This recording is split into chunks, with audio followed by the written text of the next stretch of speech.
Hi, Stacey. Thank you so much for joining me in this podcast episode. Really appreciate it. How are you today? I'm great, Rosal. How are you?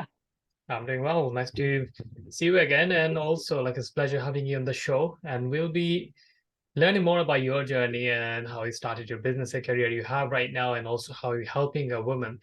So, if you can share, start from where it all began, when you started to think about doing your own business and the journey happened. Sure, absolutely. So, a little backstory about me. My son was born in 2005 without an immune system.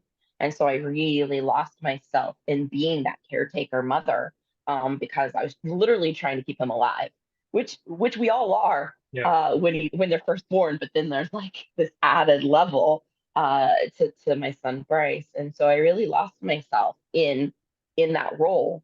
And I just would kind of come in randomly from work every night and go, this can't be it. This can't be all I'm meant for. Like this isn't all. This can't be okay. And fast forward to 2016, where I lost my brother to suicide, and my world completely shattered at that time. And any semblance of me knowing who I am, what I'm about, what I can do, I completely reevaluated after crawling out that hole. um, and it took probably 18 months to 2 years for me to get out of that depression. And it took multiple mental health workers and medicine too, because I was just that that is sometimes insurmountable. And it definitely feels that way still to this day, 7 years later. And so when I finally got my head on straight, that included my marriage breaking up and all kinds of other disasters. Yeah. Right before the pandemic in 2020, a friend of mine, who was an RN, came to me and was like, "I think I'm going to become a health coach. Like, I just don't want to handle this patient load anymore." And I was like, "Oh, that's cool. Tell me about it." Mhm. And so she was telling me about the program, and she was like, "Yeah, it's dual rated with a life coach certificate too." And I had already had I've gotten a degree in psychology in college in the early 2000s, and a minor in criminology. And before Bryce was born, I was actually working as a sexual assault crisis counselor. So it's right up my alley. And but I had to give it up because of Bryce and in his condition. Um, and go back into food and beverage where you can work odd hours and short hours and not be missed if nobody's in health crisis Yeah. in a restaurant. So she didn't even finish telling me about the program. And she said, I just remember saying, "I'll do it if you do it." And she said, "What?" And I was like, "I don't know. I guess this is what we're doing now." And so I signed up that night, and the pandemic hit like a week later, maybe. And so that's how I spent my first couple of months laid off, is becoming a life coach. And so who I decided to help is women, 30, 35 plus, doesn't that's sketchy, who secretly kind of hate their life a Yeah. little too often. We don't hear about moms saying how they hate their life. We hear about moms saying how it's stressful, how it's hard to manage, how they're overwhelmed. But I hated my life. I hated my life because I was not fulfilled. I didn't feel seen. I didn't feel heard. I didn't feel supported. And what I know now is that I was building up tons of resentment. And what I've learned subsequently about resentment is actually in the jealousy family, not in the anger family, even though it Mhm. comes across angry. And it's the jealousy family because you see how you're taking care of everybody else, but nobody's showing up for you in your life like that. And so I really had to look at my codependent patterns and start to break them. And part of that journey was adjusting how I speak about myself and to myself. And I really took a look at my self talk and how I was just berating myself mercilessly day in, day out, all day. I was never enough. I was making mistakes. I was a bad mom. I was a bad partner. I failed at relationships. I was a bad daughter. My brother died. Like, it was terrible in my head.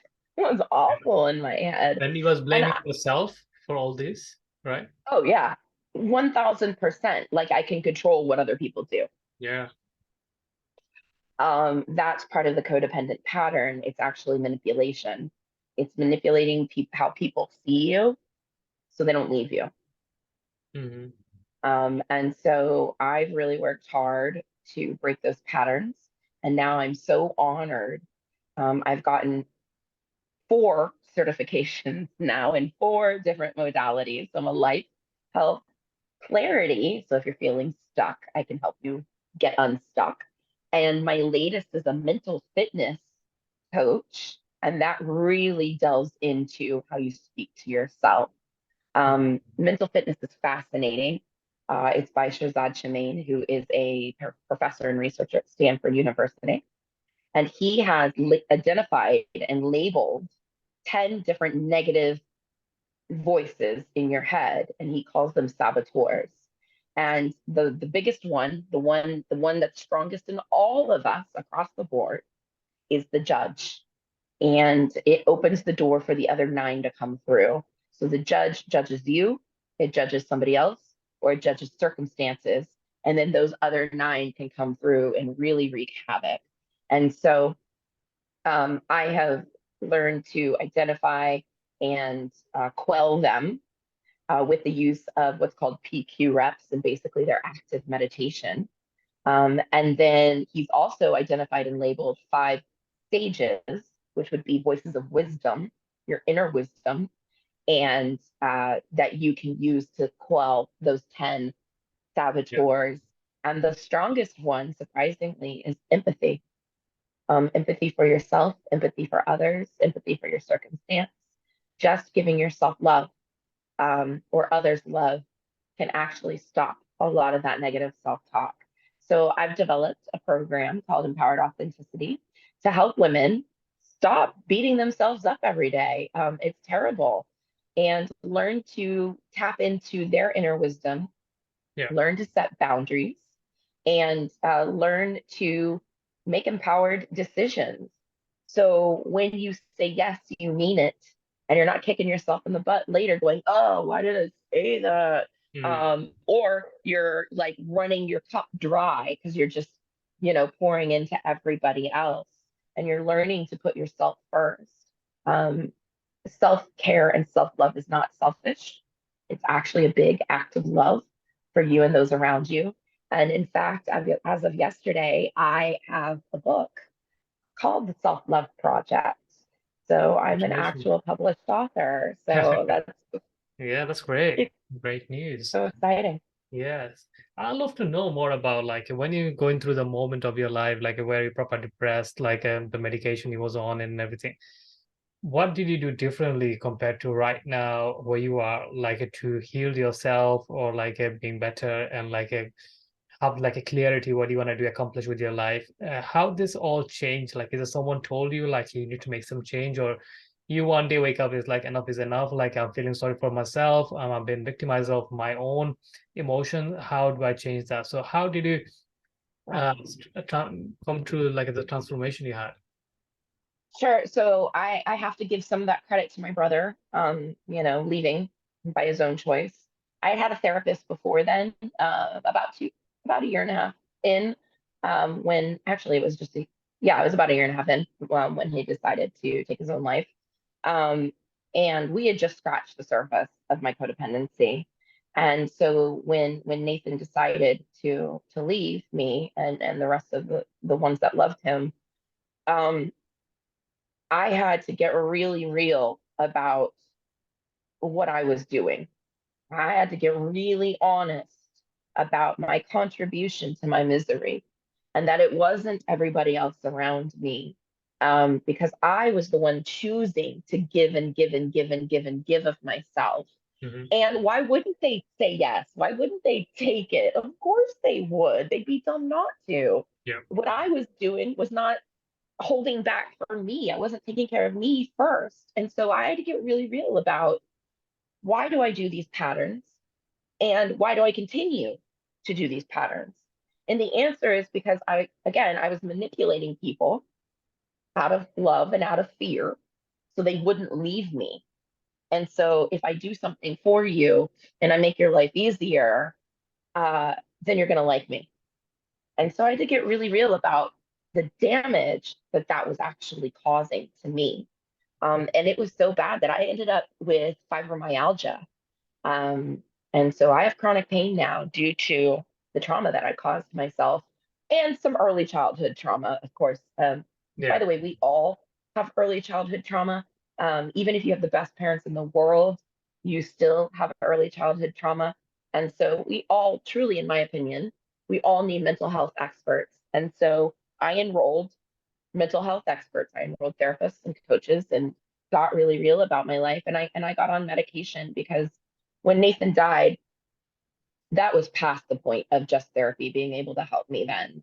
That depression was clinical and I needed that help. And I have now been able to wean off that medication. It took me 7 years to Mm. really get back up to that level of like, I can do this myself. My mind is strong enough to do this. And I still have bouts of it. I'm not going to lie. I absolutely am a human and I still have bouts of it, but I'm able to shorten the bouts of it. And it, I'm not judging people still on medication, but please, it works. If you need it, you need it. Absolutely. But what I was finding out further along in my journey is it was actually muting me, my personality, more than it was helping. And that's a signal. It's Yeah. time to get off of it at that point. But you have to be super self-aware to understand that, oh, I've reached that point. And I think a lot of people just develop the habit and continue in the habit again. Um, and don't actually look inside. They just go, okay, this medication helps me, and this is what it is. And they don't go internally and they don't get mental health professionals. They don't employ coaches or therapists or whatever that is for them, pastors or whatever, to really take a look at what is my responsibility and my own suffering. What can I do to change that? And so I got really effing honest with myself, and it is ugly. Yeah. It is ugly and it is not fun. Um, I have cried endless nights. Um, but I've also developed a lot of self-love for myself too, and um, just tried to empathize with the suffering that I experience. Um, and also know that not all my thoughts are mine. I'm just the watcher of the thoughts. I'm the observer of the thoughts. That your brain actually is naturally primed to look for negative situations because that's what kept us safe when we were hunting and gathering, in exposed open areas and had no shelter before modern society. And so that still remains. Mm. Um, so your brain naturally wants to look for the negatives, trying to keep you safe. And so you have to outthink that, which is not easy. It's not easy, but it's doable though. Yeah, definitely. Unless it's like someone in your shoes, like they can't actually feel that like what someone has been through. Like I lost both of my parents, gone through like so many challenges in my life, nearly lost my child last year, going through like a chronic disease I have Oh, right now. So before it's like a, even though let's take it as a symptom of like a dizziness. Before, like my sister all the time, like I'm feeling dizzy and all that. I was like, okay, she's just dizzy, you're just gonna be fine. Unless I felt like a dizzy for constant 3 months, I just realized how bad it is. It's like worse than like a cancer. When that time, if someone goes like I have a severe cancer, either you take cancer or like you get rid of your dizziness. I'll like give me cancer. I can survive with that. Like that's what I mean. Like unless you lose someone, you don't know the value of the person. Unless you've gone through like a certain depression, anxiety, you don't know like how bad it can get. But in the same time, like when you get out of it, the feeling of it is like unbelievable.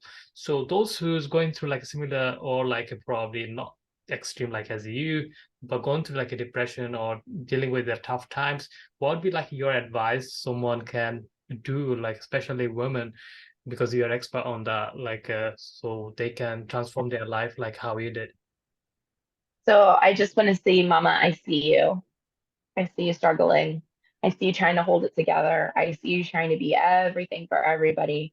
Run here, run there, do the house, dinner, school, work, partner. Like I see you, and it's exhausting.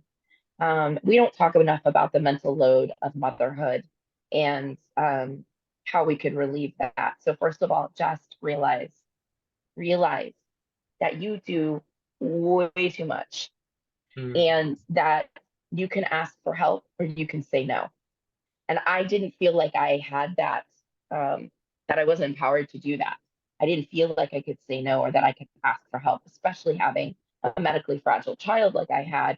If I wasn't doing the doctor's appointments, like, I'm not trying to ex-husband bash at all. He did the best that he could with what he had at the time, but he was weaponizing incompetence.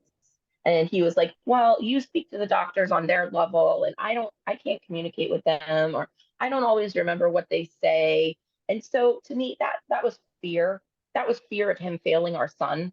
And so he didn't realize it.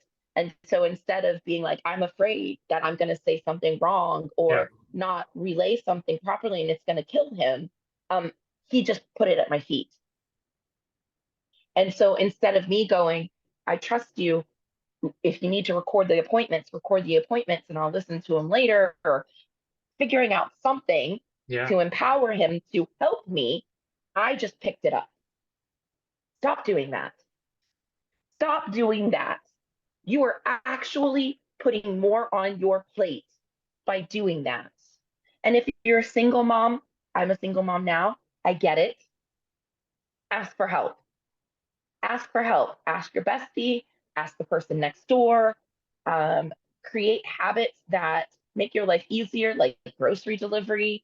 Even if it is a little extra dollars and you got to cut back someplace else, that actually saves my sanity. Not having to go to the grocery store, every 2 weeks and just having it delivered instead. I cannot tell you that how much that relieves me just having that extra hour and a half and not schlepping it. I live in Vegas, so it's about to get really hot here. Yeah. And so, not schlepping it from the car to my house in 120-degree heat. And I pay those people well because they are saving me. So look around. Where can you simplify your life first? Second, get some mental help. Get a coach, get a therapist, talk to your pastor, your clergyman, whatever.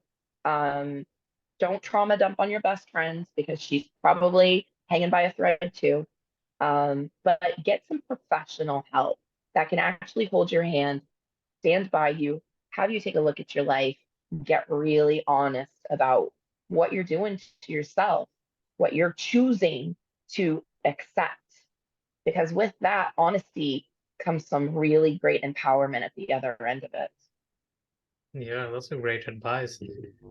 Thank you, Stacey. I know like you needed lots of reps to be like be standing in your position. So yeah, that's a great journey you had, and thanks for sharing with us and our audience. So we're coming to the end of this podcast. If anyone wants to learn more about yourself or want to work with you, where's the best place to find you? Yeah, so it's a few short minutes coaching. My last name's short, and it honestly takes just a few short minutes a day to really change those habits. You just have to be super aware. And so I take you through, I've got a few programs, and the one-on-one journey is a 12-week journey where I really hold your hand and I take you through how you're speaking to yourself and what habits are you doing out of love that are negatively impacting you and how you can do things differently. My other two group programs are super powerful. One helps you get unstuck and get some ease and flow into your life. And the other one is the mental fitness, the positive intelligence course. And so if you're a little wary of working full on one-on-one with a coach, start with positive intelligence because it really highlights how you speak to yourself and the damage that it can create. So a few short minutes coaching. I'm also on all major platforms, so Instagram, Facebook, TikTok, and LinkedIn. Again, my name is Stacey Short. If you see a woman in a red jumpsuit, it's me. And you can pick my book up on Kindle on Amazon digital download for 99 cents. So there's no excuse. And it's the Self Love Project. And the publisher is She Rises Studios. And I would love for you to connect on there and just let me know what it's done for you or what questions you have. I'm always available to answer questions. Yeah, that's great. Thank you so much for coming to the show today and sharing your journey. I wish you best of luck with the personal life and your business you have right now. And you have a wonderful day ahead. Thanks, Masal. Thank you for having me. You're most welcome. That's a wrap, guys. Thank you so much for listening to this podcast episode. I hope you enjoyed our conversation with Stacey. And yeah, you're probably gonna work on yourself as well as like if you want to reach out to Stacey and you want to work with her, learn more about her, you can reach out to her on her website. Until then, I'll talk to you in the next episode. Take care.